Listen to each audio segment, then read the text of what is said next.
How do our flowers look?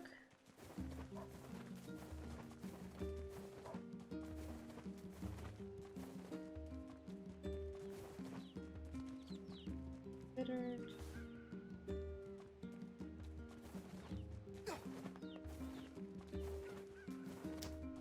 Oh, Popola.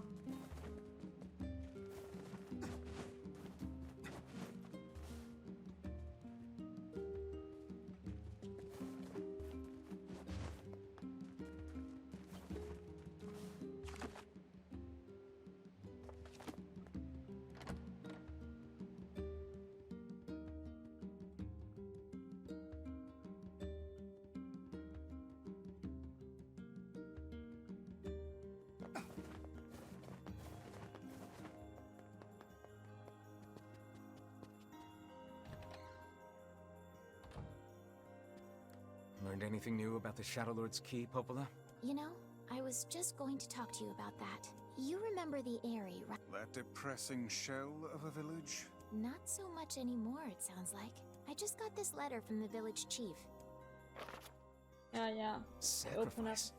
That's right. You're amazing. I'm afraid Grim... What do you mean? The Aerie has... And now they've not only... I agree.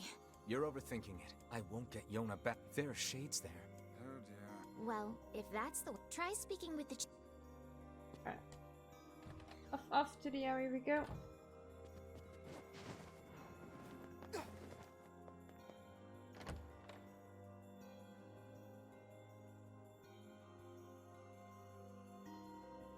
That means we have...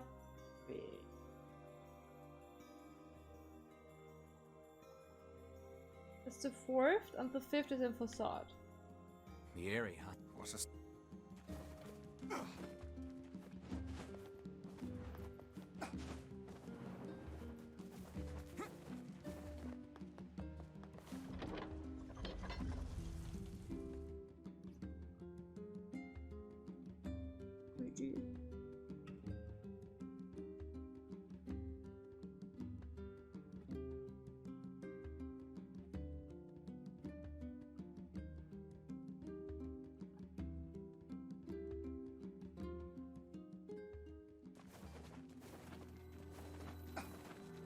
I cannot fathom that village setting up a mercantile. They must have truly opened their minds. Yeah, I have my doubts. Aren't you glad to be going back home, Kaine? No. That place is a shithole. Ooh, the village. It's home to so many terrible little memories, isn't it, Kaine? Shut up, shut up, shut up!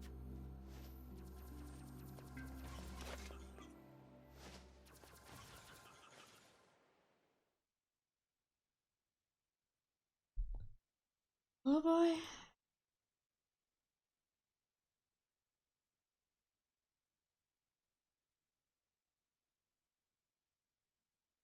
We do not desire. We do not desire needless conflict. If we can continue to live with humans, Then we can continue to live peacefully. But that young man will come. So were they shades before? Yes, the young man will come. He will kill us all. Women and children included. what should we do? What can we do? So were they shades already? And that's why they never came out of the village?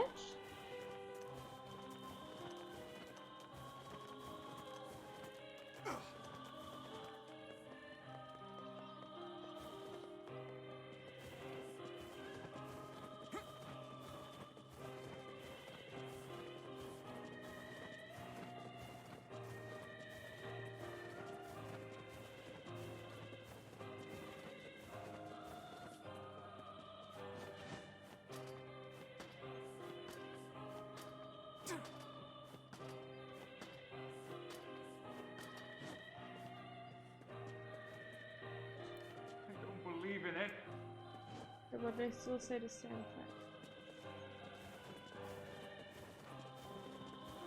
Maybe I got my eagle eye there.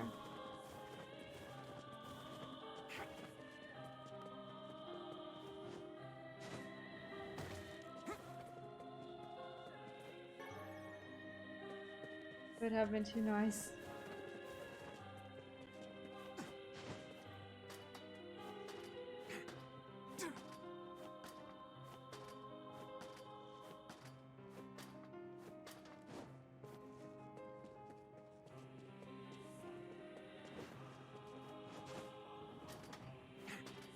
Who wrote the letter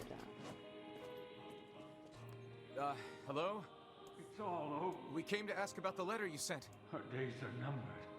As cheerful as ever. You're the one who wrote the letter, right?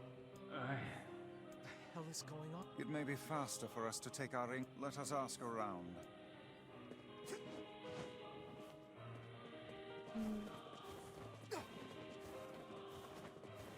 What if half the village was saved and the other half wasn't?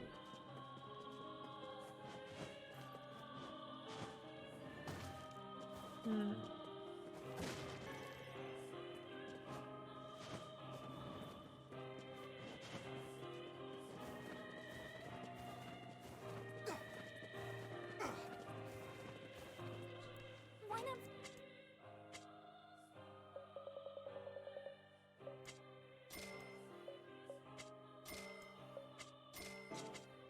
I hope you grow... My... Thanks. Picture. Make sure. Come back any... So... Which he... Oh, you could... I've heard the room. Indeed. How... Everyone.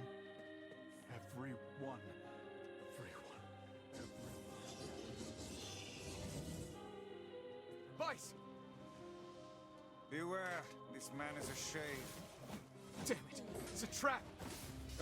You guys sure are taking your goddamn time. 1,000 apologies.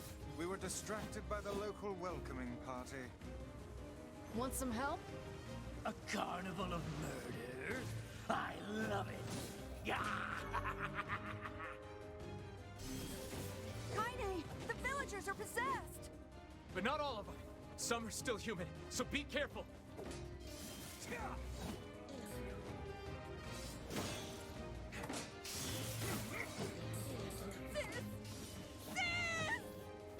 Oh man. There isn't even an enemy there, dude.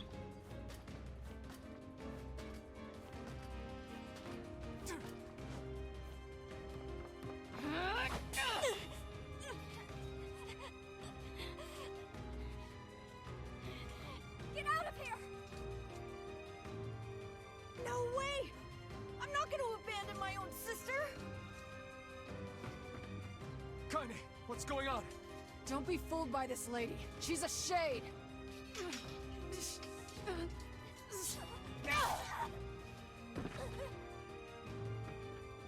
No! No!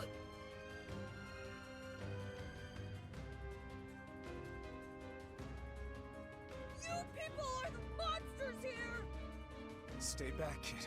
Your sister is one of them now. I don't care what she is! She's my sister, and I love her.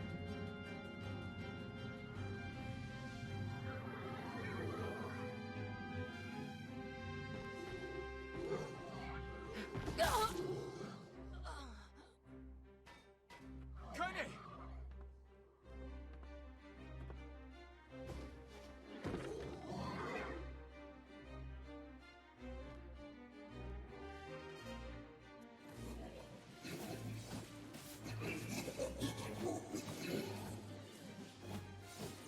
Stop it! Don't hurt my sister!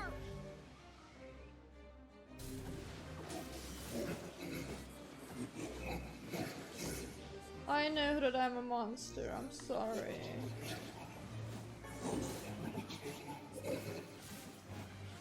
What madness. These people are behaving as if we are the villain. Villagers are under attack over there.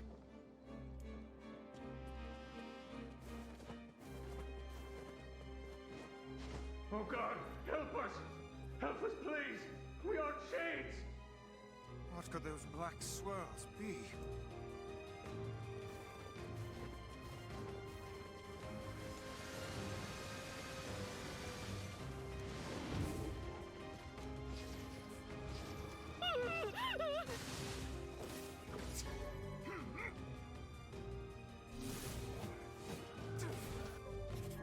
full strength? No, I need attack.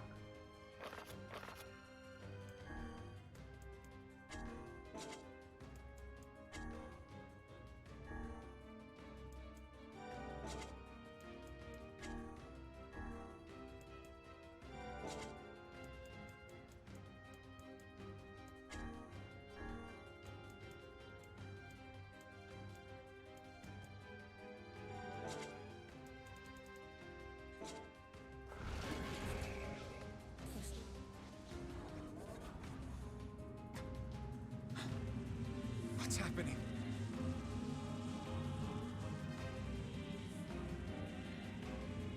Hi, Gerard.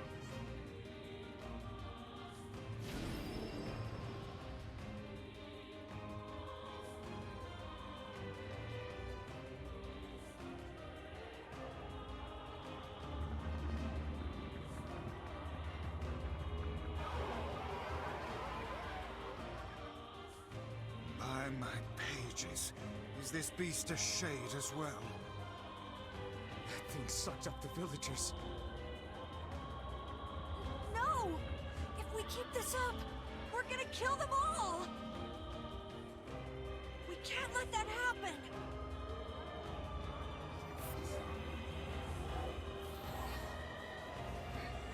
No, I don't. These are monitors.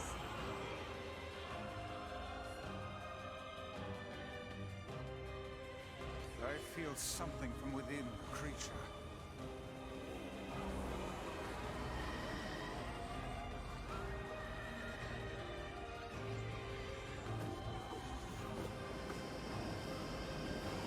Is this the combined power of all those shades?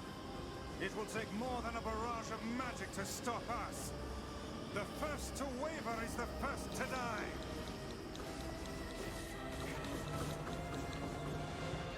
I sense magic coming from the center of that eye.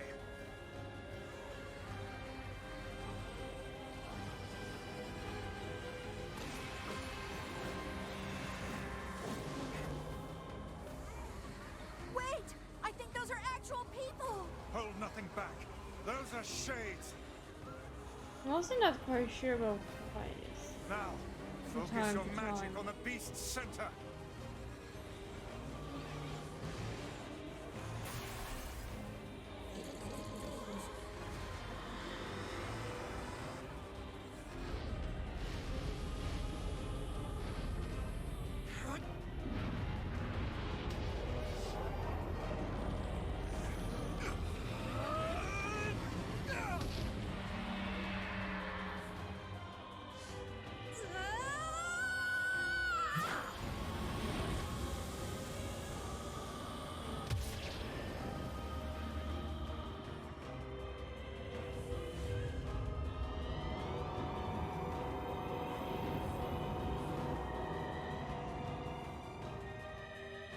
Look out! Something's coming!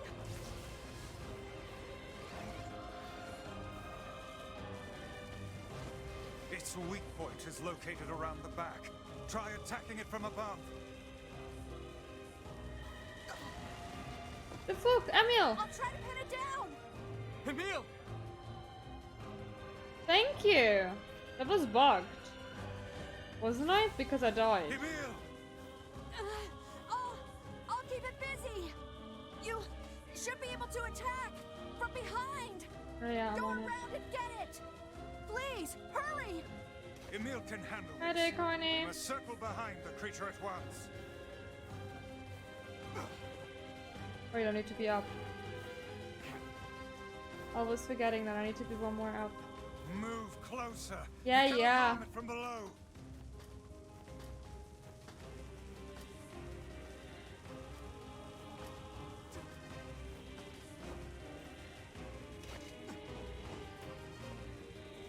You must strike it in the eye.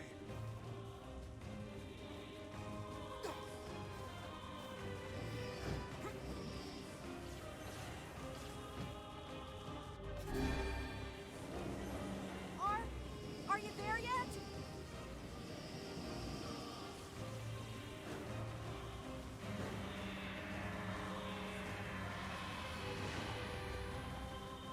Did we get it? It is escaping to the inner level. I'm coming. Gotta catch my breath. Okay, Careful. honey. Won't help anyone if we lose you here.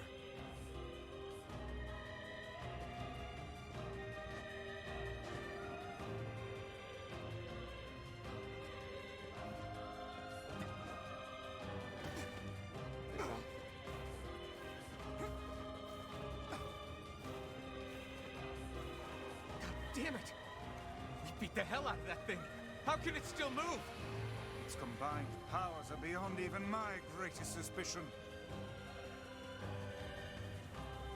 Come on! Help me take it out! I'm on it.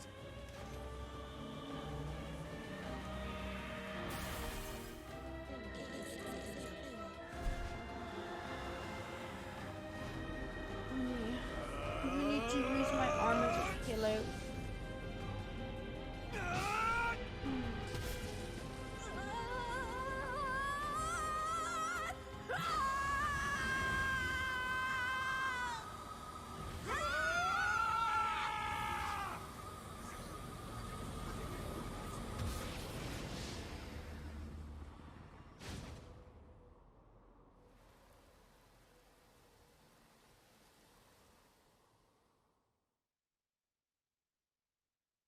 Physical attacks useless. Thermonuclear attacks useless. Unknown particles have been detected. It was in 2010.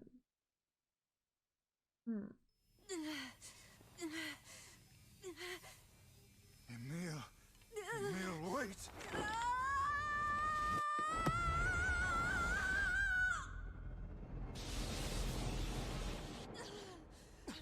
Emil! He's gone. His instincts have taken hold. The ultimate weapon is being deployed.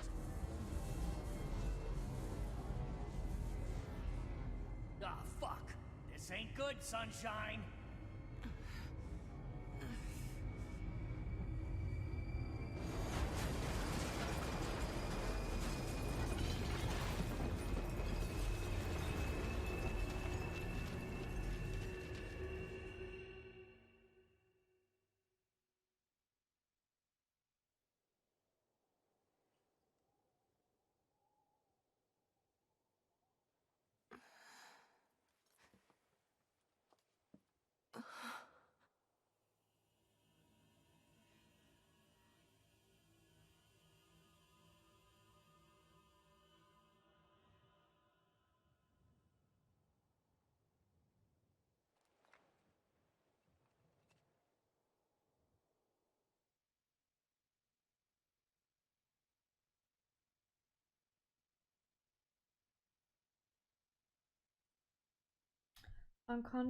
Uncontrollable magic.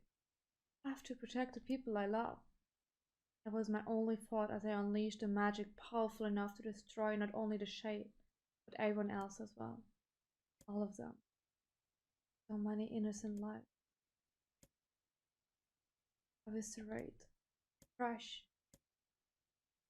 These are the dark impulses that override all other thoughts. As a being that was created to be a magical weapon, these are my instincts. Or maybe it's better to call them power. Oh, was it Emil? Ooh, Emil's dream.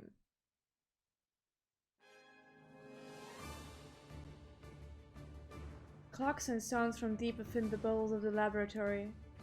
Thick metal shutters drop down, sealing up the room with a series of dull metal thuds. Aboard the experiment. Number 6 is out of control. Everyone get out of here now! Get out of the... The researcher's words are abruptly cut off as a massive hand materializes out of the gloom and lifts him high into the air. The researcher begins to scream. He screams and screams, sound echoing off the walls of the laboratory, until the hand squeezes down, coating the room in a deep crimson hue. The rest of his colleagues stand in silence, mouth open, unable to process what they have just seen. Then a female scientist takes a step back and lets fly with a heartbreaking wail. But this is a terrible mistake, for the sound of her cry suddenly brings forth a monster in all of its terrible glory. Its body is a bloated corpse, its head a grinning skull, and it is massive, many times the size of a human. The head lolls from side to side as it roams about the room on all fours, bringing to mind the vile maneuvering of some wretched starving beast. This creature, this thing, is experimental weapon number 6, also known as Halua.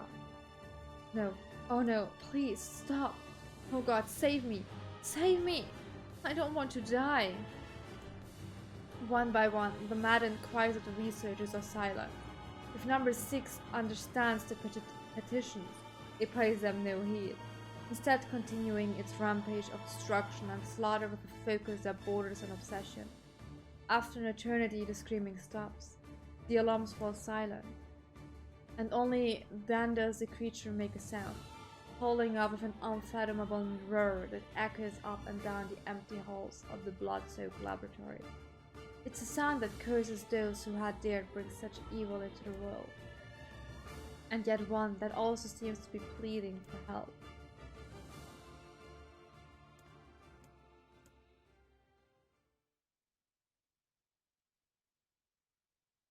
Two sets of footsteps echo in an otherwise silent corridor in the first level of the laboratory.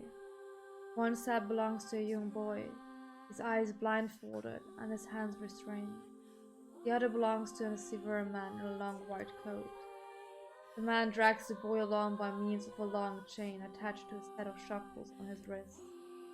Rubble is scattered here and there across the floor of the corridor, making the journey an exceedingly difficult one for a boy who cannot see. Excuse me? Could you please walk a bit slower, sir? I'm not used to being blindfolded and... Rather than stopping, the man only increases his pace, causing the boy to stumble in an attempt to keep up. His last humiliation proves too much, and the boy finds himself unable to arrest his fall. Without the ability to brace himself, he topples to the floor, smashing his head on a pile of debris and causing a trickle of blood to worm its way down his pale, frightened face. Agonized by the pain, the boy inadvertently opens his eye, causing the falling drops of blood to emit a strange crackling sound before transforming into tiny white rocks. "Close your damn eyes!" roars the man. "Yes, sir," stammers the boy as he slams his lids shut. He hadn't realized the blindfold had slipped off during the fall, but now he keeps his eyes squeezed shut so tightly that sparkles appear against the black of his vision. The boy is Emil, also known as number 7. He is a magical weapon whose eyes are capable of turning to stone anything that falls under their gaze. "Don't look at me," barks the man. "Never look at me." "I'm sorry, sir. I'm looking at the ground now, so if you just hand me the blind..." Instead of waiting for him to finish, the man extends one foot and presses Emil's face to the floor with a heavy black boot. "Sir, stop! You're hurting me." "I told you to keep your eyes and your mouth shut, so do it." The man knows his voice, his weapon, could wipe him out with a single glance, and yet subduing him in this way gives him a sense of relief. That's so stupid. After making certain the boy is sufficiently cold, the man leans down, retrieves the blindfold, and knots it tightly around the boy's quivering head. "Right then, on your feet, let's move." Emil staggers to his feet, trying to ignore the red liquid oozing down his face. The blood doesn't matter. The pain doesn't matter. All that matters is finishing the job they had set out for him to do. The second level of the laboratory is an even worse shape than the first. The environs are littered with rubble and rock, making the thought of a descent foothold laughable. When the man's eyes linger on a section of rubble stained a deep red, he has a sudden image of warm, gooey brownie slathered in a strawberry sauce. His stomach lodges at the thought, but when he attempts to avert his eyes, the slender remains of a human being rendered into what could only be described as paste. The man blinks. His mind goes strangely blank before attempting to determine exactly how many humans had to be sacrificed to create the scattered piles of flesh around him. After a moment, his thoughts simply cease altogether, as if his mind realizes that trying to put such a thing into form is folly. "You can go the rest of the way on your own," says the man in a voice much weaker than he wishes it to be. "I mean, what does it matter? You're not even human, you're a monster." With this, the man spins around and dashes back down the hall. The helpless Emil simply listens as the footsteps of his erstwhile captor fade into the distance. Emil finds himself alone in a room with the stench of death and blood. For a moment he considers opening his eyes. Thought of the horrors that await him.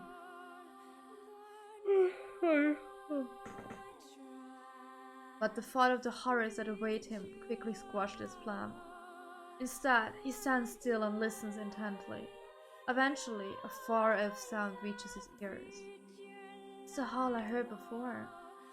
Emil resumes walking, using the sound of the distant voice to guide him, almost as if it was calling him home. By the time Emil reaches the third level, he is moving on memory as much as sound. His hands and face are covered in fresh wounds from numerous falls, but every time he thinks about giving up, the man returns to his sister. We studied together, we ate cookies together, we cried together, and we laughed together. And sometimes I was the only one who got yelled at. That's why I was never lonely. Our being together allowed me to stay strong. For Emil, his sister was all he had to live for. So holding that feeling close to his chest, he presses on, one slow step after the other. Finally, Emil finds himself drawing close to a certain experimental chamber in the deepest part of the laboratory. The howl is very close now, and as he touches the switch that controls the door, he thinks about his mission. Number 6 is the ultimate weapon. She is his sister, and he must turn her to stone. The door slowly opens, revealing the massive interior of the experimentation chamber. After a few steps, Emil removes his blindfold and slowly opens his eyes. His sister lurks before him, but she looks nothing like the girl he once knew. Instead, he sees a savage beast crawling on all fours through the shredded remains of researchers. As the thing that had been his sister stops and tilts its head in Emil's direction, he focuses his gaze on it. A series of soft crunching sounds emerge from the creature as his magic does its terrible work. First the fingers, then the hands, arms, legs, head. The little color the beast once possessed fades to a dull ashen gray, and yet somehow it summons what strength remains and pulls itself toward Emil on one slow, lumbering effort at a time. Wailing, the massive monstrosity closes in. Is she worried about me? Is she coming to kill me? Emil feels prepared to accept either outcome. After all, this was his older sister, the person he loved more than anyone else in the world. Kalua, The moment Emil speaks, number 6 comes to a sudden halt. Silence descends on the chamber as the siblings stare at each other. Sorry, Halua, but everyone says you're too powerful. Say it's too dangerous unless I seal you away. So sorry. As Emil watches her body begin to turn to stone once more, number 6 simply waits in utter, perfect silence. Sorry. Sorry. God. Oh god, why is it white now? The moment number 6 petrification is complete, her memories flood into Emil's mind. The two of them building together in the cold, all alone in the world, with no one to protect them. All she wanted was to save her little brother. And yet, it was that little brother who, in a sense, saved her. The moment the petrification is complete, Emil sinks to his knees. Frozen sister and the little brother wrecked of sin, alone in this cold cage, two of them weep in a single silent voice.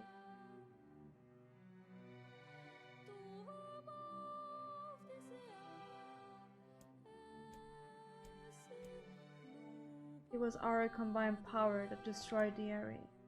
Whole existences, entire lives, and the memories. Took it all. We took everything. Sweet gentle sister turned into a monster. And the same thing will happen to me, now that I have her power. My instinct as a weapon win out and destroy me in the process. If the power ends up hurting someone I love,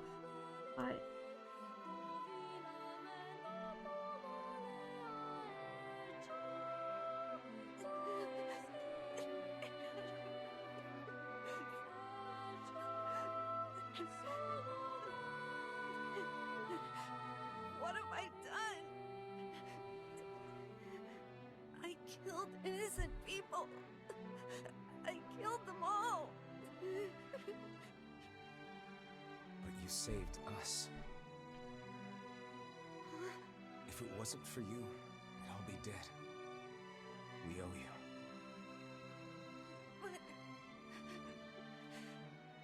But I... It's all right.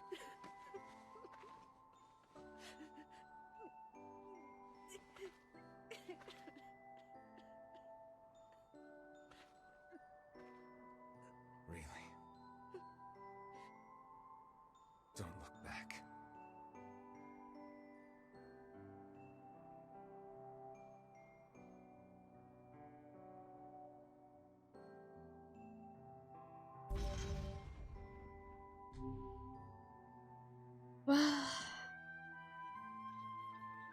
Not getting better just because I did it a second time. Be off.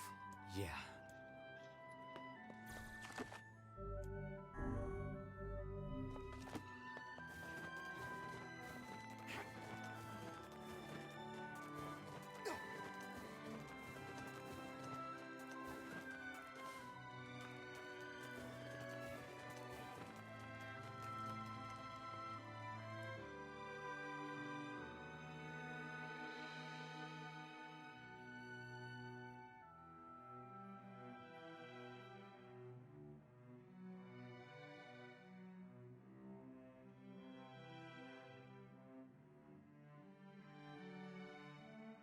Maybe Popel has found some information. Very well.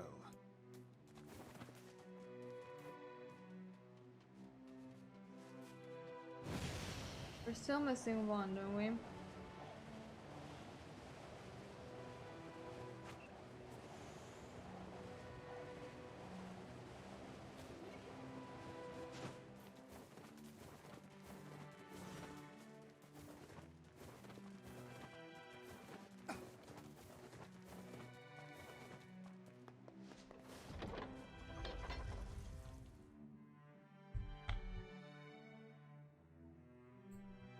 This goddamn game.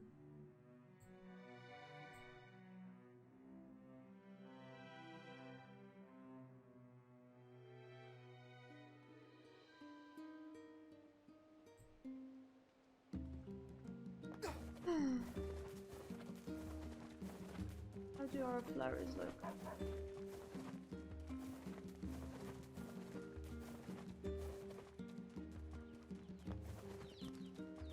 Too good.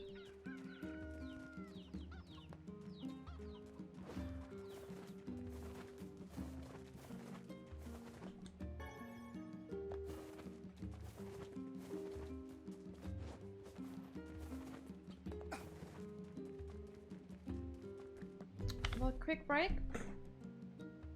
Get yourself something to drink. Stay hydrated, guys, and then I'm back.